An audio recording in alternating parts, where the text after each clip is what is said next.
Resound Resound our stories. Yeay! Kembali Yeay. lagi kepada kami bertiga, para penghuni Yeay. Friendzone ini.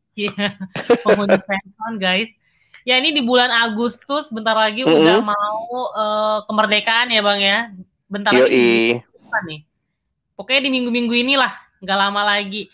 Nah, ngomongin tentang kemerdekaan, rupanya kita juga harus merdeka sama yang namanya relasi yang toksik. Bener nggak sih, guys? Iya.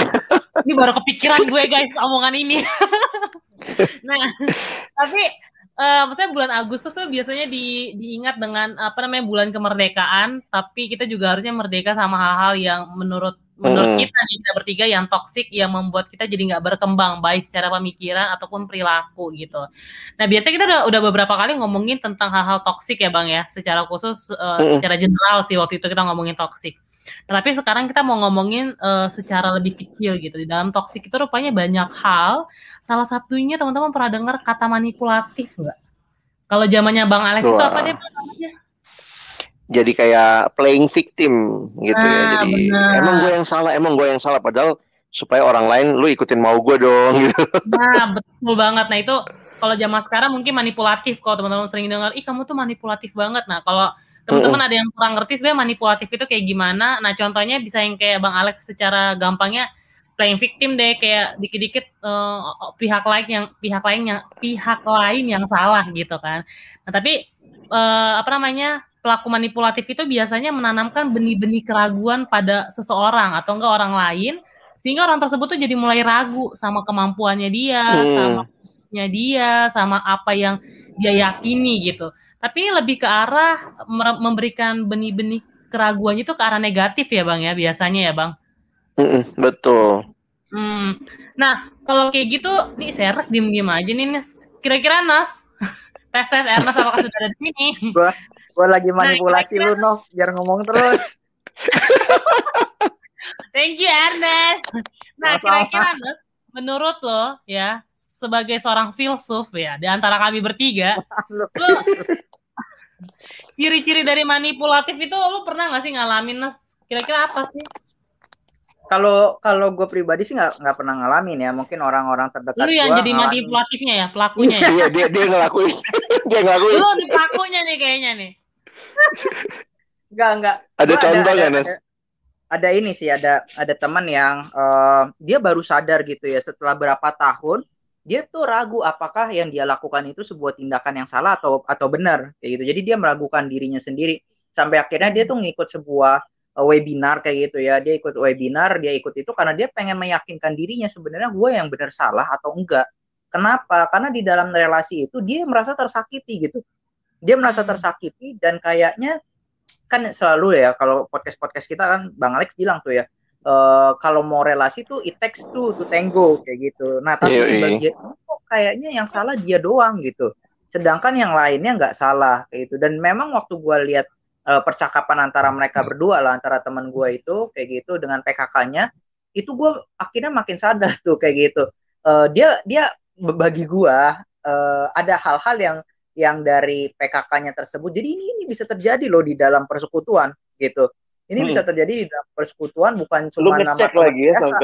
sampai chattingnya lu cek ya.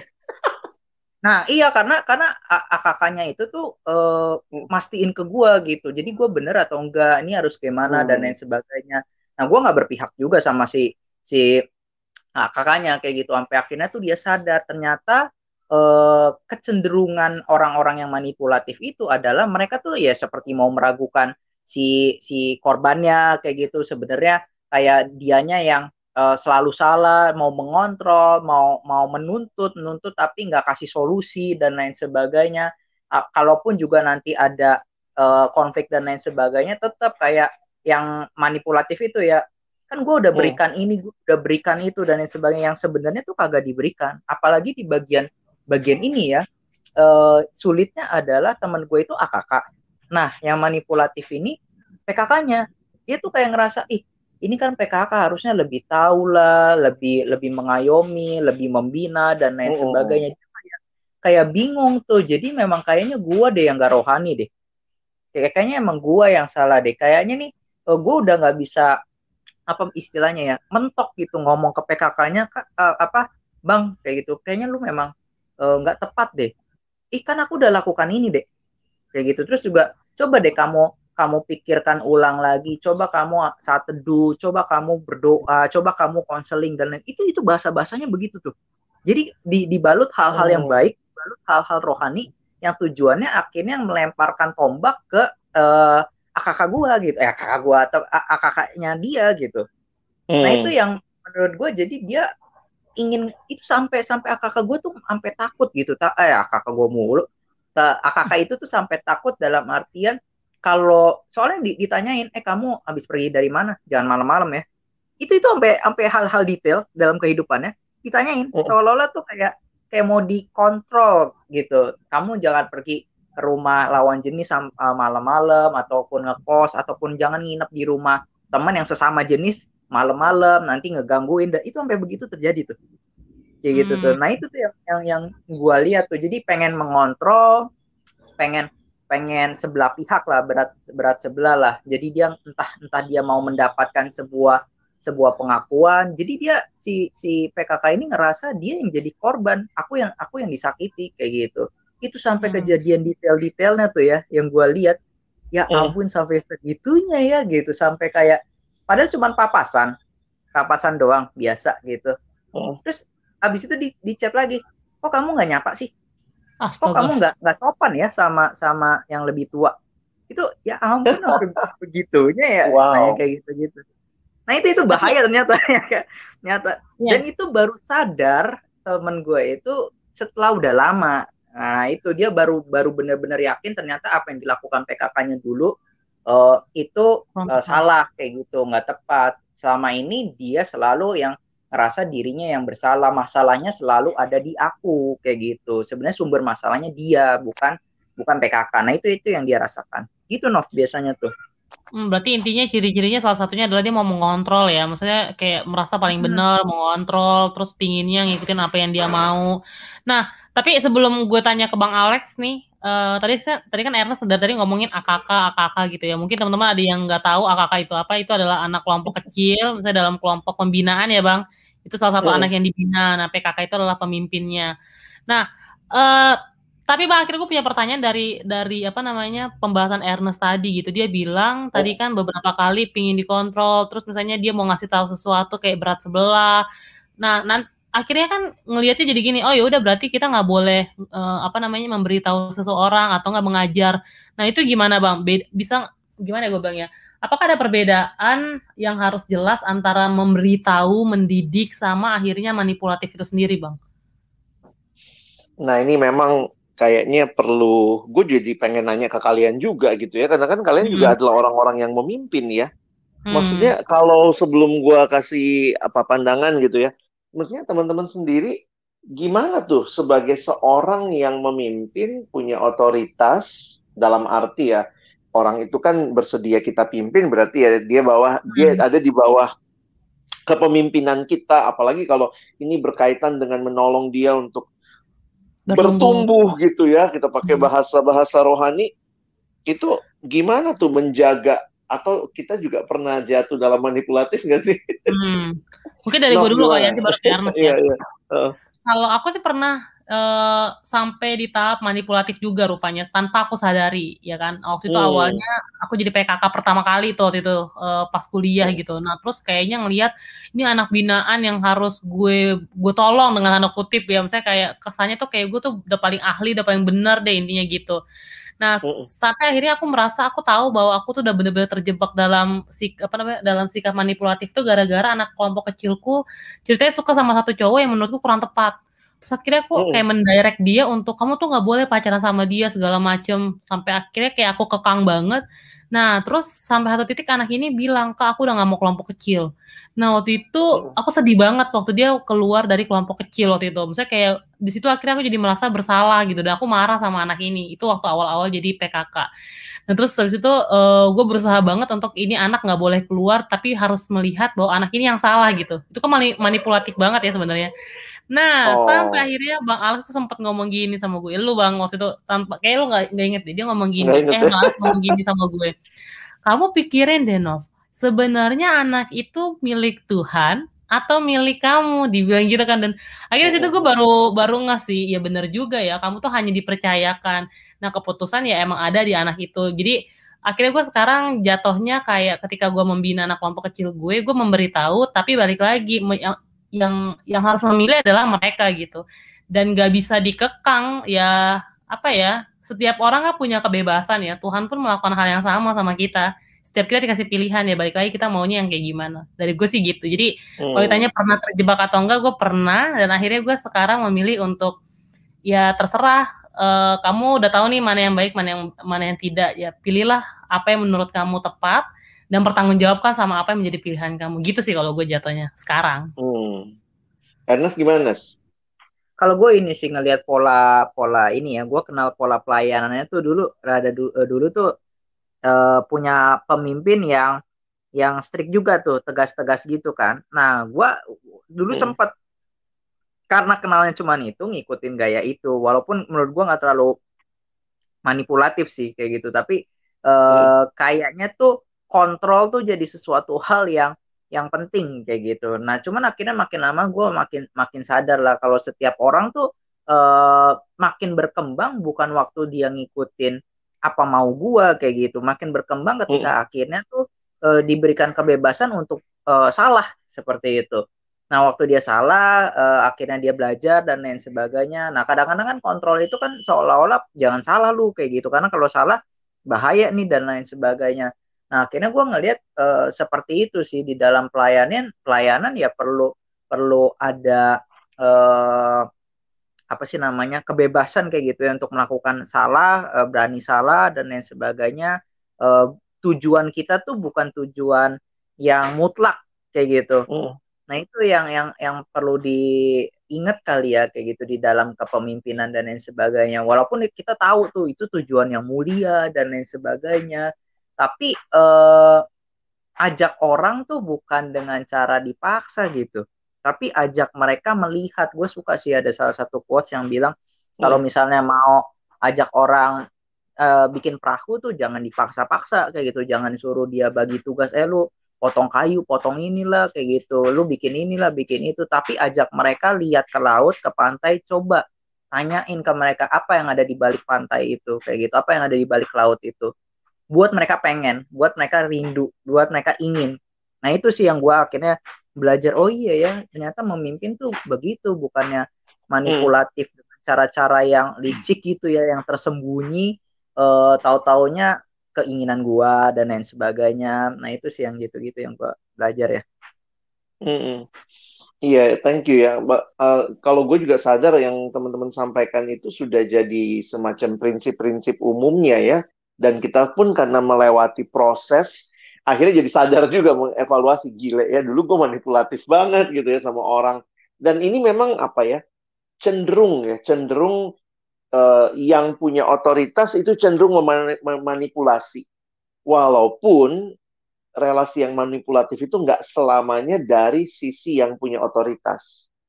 Kadang-kadang yang kelihatannya lemah, maaf maksud gue, kalau yang punya otoritas kan cenderung kelihatan lebih kuat. Tapi yang lemah pun bisa manipulatif. Contoh nih, Novi punya ponakan kan? Iya. Dia manipulatif nggak? Nah, anak kecil itu tuh kayak bisa dengan punya dia belajar dari naluri dan mungkin ya kalau manusia ya dari kebiasaan. Kalau gue teriak nih pasti dikasih nih. Nah, itu manipulatif juga tuh. Jadi kalau mau sesuatu dia teriak gitu. Nah, gue kan waktu denger orang-orang yang belajar parenting gitu ya. Jadi kalau anak itu teriak dia dapat yang dia mau, dia teriak dia dapat yang dia mau, lama-lama dia pikir cara dapat yang dia mau adalah dengan teriak. Karena semua akan, jadi justru dia yang memanipulasi gitu.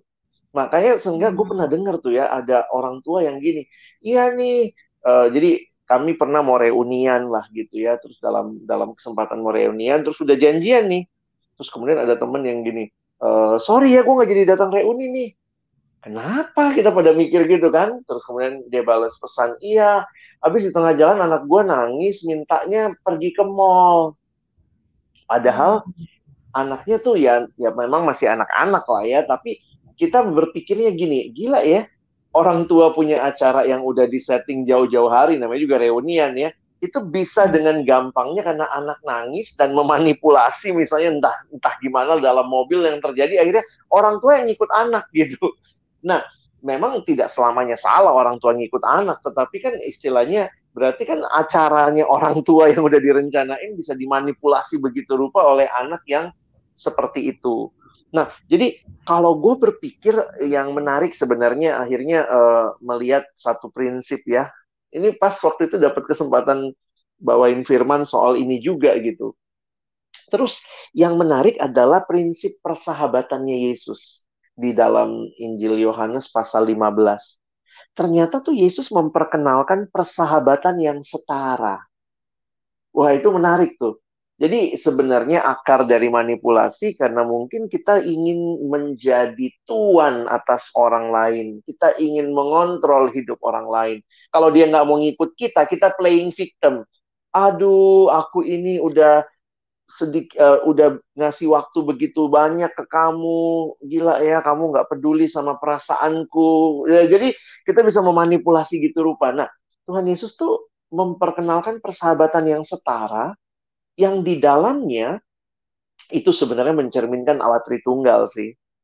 Ya, Bapa mengasihi anak, anak mengasihi Bapa, anak mengasihi Roh Kudus mengasihi Bapa, dan demikian keindahan persahabatan yang setara di dalam kekekalan itu diterapkan Yesus kepada muridnya, dan di dalam Yohanes 15 Yesus ngomong gini nih, aku tidak lagi menyebut kamu hamba, tetapi sahabat. Dan ada poin yang menarik, karena aku memberitahukan hamba itu tidak tahu apa yang diperbuat tuannya, tetapi yang namanya sahabat justru karena dia dikasih tahu begitu. Nah, waktu aku merenungkan itu ya dalam prinsip yang umum, iya ya, kalau kita terbiasa untuk manipulatif, bisa dengan kekuatan, kalau kita punya otoritas, bisa dalam kelemahan, kita sok-sok lemah juga, atau kita memperkuat kelemahan kita supaya orang jadi kasihan, itu kan memanipulasi juga. Nah, itu bukan persahabatan yang sejati sih. Jadi persahabatan yang tidak manipulatif ya persahabatan yang kita belajar untuk terbuka, belajar untuk dengar apa yang jadi pendapat orang. Jadi bukan gini, karena saya pemimpin kelompokmu, kamu mesti ikutin yang saya mau. Walaupun yang kita katakan benar, tapi maukah kita mendengar? Waktu kita mendengar, kita memberikan penilaian atau tanggapan bukan untuk menghakimi, tetapi untuk mengajak dia berpikir. Nah, ini yang tadi Ernest bilang, Novi bilang gitu ya, yang sebenarnya kalau gue juga selalu ingat prinsip itu ya, waktu mimpin kelompok kecil. Ini bukan anak gua, ini miliknya Tuhan, dan karena itu gua harus tolong dia.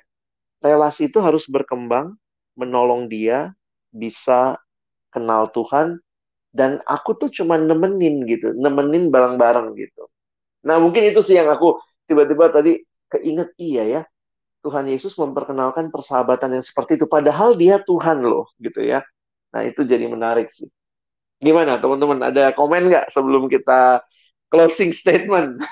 Gimana, Ernest?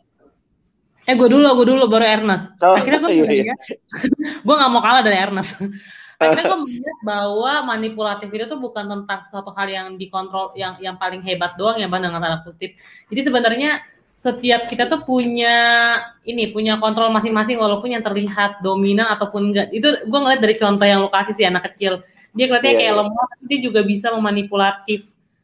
Tadi kan saya statement gue kan adalah orang yang bisa mengontrol, kesannya kayak orang yang cuma bisa mengontrol, tapi dari yang gue lihat sih rupanya gue baru tahu, iya juga, setelah itu gue kepikiran, iya juga ya. Kecenderungan ya. Iya, rupanya anak kecil juga bisa manipulatif. Karena gini loh, anak kecil, waktu papa mamanya yang tegas, dengan misalnya opungnya yang datang, beda dia responnya. Dia bisa cari hati depan opungnya. Bener ya? Ya silakan Ernest menanggapi. Tapi gue setuju sih dengan yang Bang Alex bilang ya, dengan gayanya Yesus itu yang setara dan lain sebagainya. Memang sih waktu akhirnya kita ngerasa berebutan kontrol kayak gitu, akhirnya jadi nggak padahal sahabat gitu ya, padahal temen, bukan apa ya, bukan hamba sama Tuhan gitu relasinya, tapi ya sama sahabat dan lain sebagainya. Itu jadi rusak relasinya. Nah itu sih yang gue makin diingetin lagi gitu sama tadi yang Bang Alex sampaikan gitu. Jadi gimana nih kalau teman-teman mau ngasih encouragement buat teman-teman yang mungkin sadar atau tidak sadar sedang ada dalam relasi yang cenderung manipulatif, baik dia yang memanipulasi ataupun dia yang dimanipulasi. Gimana, Nov? Kalau gue akhirnya mungkin jadi kalian closing statement kali ya. Iya. Nah kalau dari gue sih aku melihat gini, setiap kita tuh balik lagi kayak Ernest tadi bilang, justru kita tuh makin bertumbuh gitu ya. Ketika kita menghadapi kesalahan, saya gini, kita memilih dan salah, itu akhirnya bisa membuat dua pilihan. Satu, kita jadi belajar. Kedua, justru kita jadi kayak ya udahlah, udah salah, udah biarin aja, jadi kayak gitu kan. Nah, kalau menurut gue adalah mending kasih pilihan sih. Setiap kita tuh punya hak dalam hal memilih. Jadi kita nggak boleh berpikir kamu tuh jangan sampai salah, nanti kalau salah begini. Ya udah gitu, biarkan dia menikmati proses yang harus dia lalui. Jadi kalau nanti dia salah, ya ingatkan jangan sampai salah dan bantu dia. Tapi jangan bikin kesannya kayak kita tuh paling benar sehingga membuat dia jadi takut dalam hal memilih. Karena kan tadi kan kayak di awal gue bilang manipulatif itu adalah membuat orang jadi ragu gitu. Jadi akhirnya kayak nggak mau berkembang nanti ke depannya. Tapi biar ya kasih aja pilihan. Ada pilihan A dan B. Nah menurut lo bisa bertanggung jawab sama pilihan yang mana ketika itu salah. Nah biarkan dia memilih gitu. Jadi dia juga bisa belajar untuk bertanggung jawab sama hidup dan sama pilihannya dia sih. Karena kalau kita yang terlalu ngontrol, akhirnya ketika kita nggak ada, dianya jadi nggak bisa apa-apa. Dan itu juga menurut gue kurang tepat sih. Karena Tuhan aja tuh memberikan setiap kita pilihan untuk memilih gitu. Siapakah kita manusia biasa ini? Jadi itu kali ya, kebayang kalau gue garis bawahin yang Novi bilang, kita nggak bisa gantiin orang ngambil keputusan ya. Tapi kita bisa nolong dia untuk ngasih tahu dan juga kasih konsekuensi, dan itu mungkin akan menolong dia dalam proses ambil keputusan. Oke. Thank you, Nov. Kalau Ernest gimana, Nes? Kalau gue sih, kalau kita lagi ada dalam relasi itu dan sebagai korban yang benar-benar korban ya, bukan merasa korban gitu ya, ya keluar lah kayak gitu, cari relasi yang lebih tepat dan lain sebagainya. Karena sayang banget potensi kita nggak keluar karena tiap hari kita harus berhadapan dengan orang yang terus-menerus mengecilkan kita gitu. Nah kita jadi nggak maksimal menjadi diri sendirinya dan lain sebagainya, karena kan selalu ragu dengan diri sendiri kan kayak gitu. Dan buat yang lagi merasa mengontrol kayak gitu, haus akan kontrol itu, ya serahkanlah kayak gitu ya kontrolnya kepada orang yang atau pribadi yang tepat kayak gitu, yaitu Yesus Kristus sendiri kayak gitu.